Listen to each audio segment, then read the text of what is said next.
කතාව කරගෙන යන්න. මතක තබා ගන්න. මේ කුමන්ත්‍රණය හරි පැහැදිලි. මේක තමයි 1983 කළු ජූලිය නිර්මාණය වෙනකොට ඒ කළු ජූලියට කිසිසේත්ම අපේ සම්බන්ධයක් තිබුණේ නැහැ. අන්න ඒ සම්බන්ධය නැතුව තමයි අපේ පක්ෂ තහනමකට වාදනය කරේ. ඒක තමයි අපේ රටේ විශාල මිනිස් සංවර සිටීමට අවශ්‍ය දෙයක් නිර්මාණය කරේ. එදත් එහෙමයි. අදත් එහෙමයි මතක තබා ගන්න. අද හිතනවා නම් ගරු කතාන්ද 83 කියලා 83 නෙවෙයි මතක තබා ගන්න. ඒ පරිච්ඡේදයේ අවසන් ඒක මීට මුගාබේලාගේ පරිච්ඡේද අවසන් කරු කතාන්ද මේ ලෝකේ ගඩාෆිලාගේ පරිච්ඡේද අවසන් මතක තබා ගන්න. මේට වඩා කෝටි සංඛ්‍යාත හමුදාවක් හිටපු හිට්ලර්ගේ යුගයේ අවසන් කරු කතානායකතුමනි. ඒ නිසා ගරු කතානායකතුමනි මතක තබා ගන්න. දශක ගණනාවකින් වෙනස් වෙලා තිබෙන්නේ 83 යලි නාටක පැරණි වේශයෙන්ම යලි ගොඩනගන්න එනවනම් ඒව අසාර්ථකභාවය පිළිබඳව තේරුම් ගන්න. ඒ නිසා ගරු කතානායකතුමනි අපි විවෘත ලෑස්ති ඕන පරීක්ෂණ කරන්න. කවුද හරිද පොලිස්පතිවරයාත් ආරක්ෂක ලේකම්වරයාත් නිර්යාණ සිද්ධිය පිළිබඳව ආරක්ෂක මණ්ඩලයකට ආසන්න සාකච්ඡාවක් රැස් වෙනකොට නිස්සංක සේනාධිපති ගියේ කොහොමද එතෙන්ට? මතක තියාගන්න. මේ රටේ නිල හමුදාපතිවරු රැස් වෙන තැනට නිස්සංක සේනාධිපති යනවා. ගිහිල්ලා කියන කිසි කෙනෙක් බය වෙන්න එපා. මිරියානට එයාගේ 200ක් ඇතුල් කරලා තියෙන කියලා. කොහොමද කරු කතානකට එහෙම කරන්නේ? මම දන්නේවා කියන්නේ. අහන්න ගිහිල්ලා ඔයාගේ ලොක්කගෙන් අහන්න ගිහිල්ලා. හරිද? නැත්නම් එවන්ගාගේ පඩි ගන්නගෙන් අහන්න ගිහිල්ලා. ගරු කතානකට ඒ නිසා අද මේ රටේ දියත් වෙලා තිබෙන නැගිටීම මේ රටේ ජනතාව ඉවස්සගෙන හිටියා. බඩු මිල ඉහළ ගියා. ගෑස් බිල නැති වුණා. වංචනිකයන් අධිකරණ වලින් නිදහස් වෙනවා. නීතිපතිවරයා කියලා ෆයිල් ලස් කරගන්නවා. මිනිස්සු ඉවස්සගෙන හිටියා මේවා දිහා. නේද? මෙතර අරුබුදයක් තියද්දී ඇමතිවරු කියලා ජල ක්‍රීඩා කරන මාලදිවයිනේ. තව ඇමතිවරු කියලා ඩුබායි වලින් හෙලිකොප්ටර වලින් පනිනවා. මේවා ඔක්කොම ජනතාව බලාගෙන හිටියා. මේ දැවැන්ත දෙයක් ඇද්ද විසඳුම් මෙව්වේ නැහැ. ගෝඨාභය රාජපක්ෂ මොකද්ද කිව්වේ? මෙවැනි අරුබුදයක් තියෙන ගොවි ජනතාව පාරට බැලලා කෑ ගහලා කිව්වේ මොකද්ද?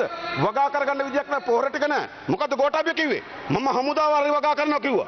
දැන් හමුදාව දාලා වගා කරන්න කිව්ව ගෝඨාභයට හමුදාව දාගෙන බැරක්කයක් ඇතුලේ ජීවත් වෙන්න වෙලා තියෙනවා. මතක තබා ගන්න.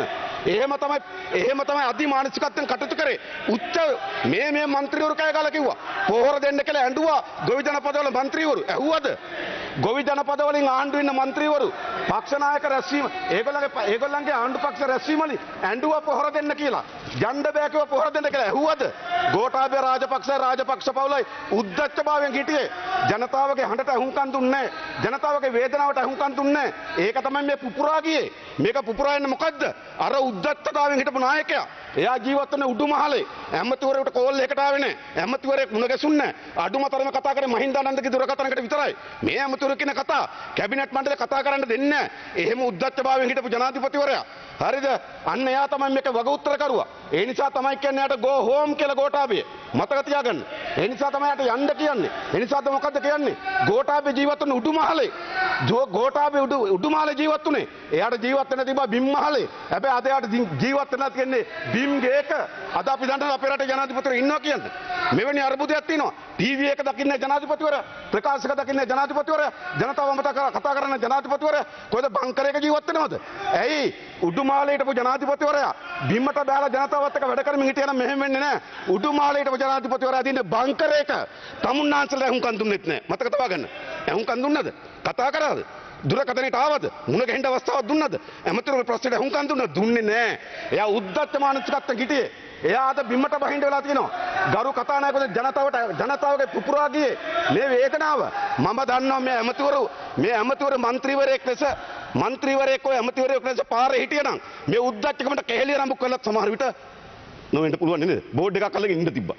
හරිද? මේ විරෝධයට විරුද්ධ එහෙමයි. ඒවයි මේ උද්දච්ච ඒ නිසා තමයි go home කියන්නේ. මේ රටේ ආර්ථිකය වැටුණා විනාශයට පත් කරා නම් ජනතාවට කණ්ඩ නැත්තම් ලයිට් ටික නැත්තම් ජනතාව පාරට බහින්නේ නැද්ද? ජනතාව පාරට බහිනවා. ඒ නිසා මතක තබා ගන්න. හැම දෙනාම කල්පනා කරේ තමන් වටේ ඉන්න ආරක්ෂක වලලු තමයි බලය කියලා. හැම දෙනාම කල්පනා කරේ තමන් වටේ ඉන්න කීකරු එමති ගෝලයෝ ටික තමයි බලය කියලා. හැම දෙනාම කල්පනා කරේ පාර්ලිමේන්තුවේ තියෙන හිස් ඔලුගෙඩි 32 තමයි බලය කියලා. හිස් ඔලුගෙඩි. මේ හිස් ඔලුගෙඩි 32 තමයි බලය කියලා හිතුවා. නෑ බලය කියන්නේ මේ පාර්ලිමේන්තුවේ හිස් ඔලුගෙඩි 150 නෙවෙයි. බලය කියන්නේ ජනාධිපතිවරයා වටේ ඉන්න හමුදා නෙවෙයි. බලය කියන්නේ ජනාධිපතිවරයා වටේ ඉන්න ආරක්ෂාව නෙවෙයි. බලය කියන්නේ මේ රටේ ජනතාව. අන්නේ ජනතාවගේ බලය තමයි අද එළියට අවිල්ලා තිබෙන්නේ. ඒ ජනතාවගේ බලයට බහේ තමයි තුෂ්ණිම්බූත වෙලා ඉන්නේ. කවද්ද කරු කතානායකතුමනි මේ පාර්ලිමේන්තුවේ හිතුවේ බැසිල් රාජපක්ෂ මුදල් අමාත්‍යාංශයෙන් අයින් වෙයි කියලා. ඇමතිවරු දෙන්නෙක් අයින් වෙලා කිව්වා අයින් කරන්න කියලා. මොකද්ද කිව්වේ? අනේ ඒගොල්ලෝ යනවනේ යන්න මල්ලි මට ලොකුයි කිව්වා. මතක තියාගන්න.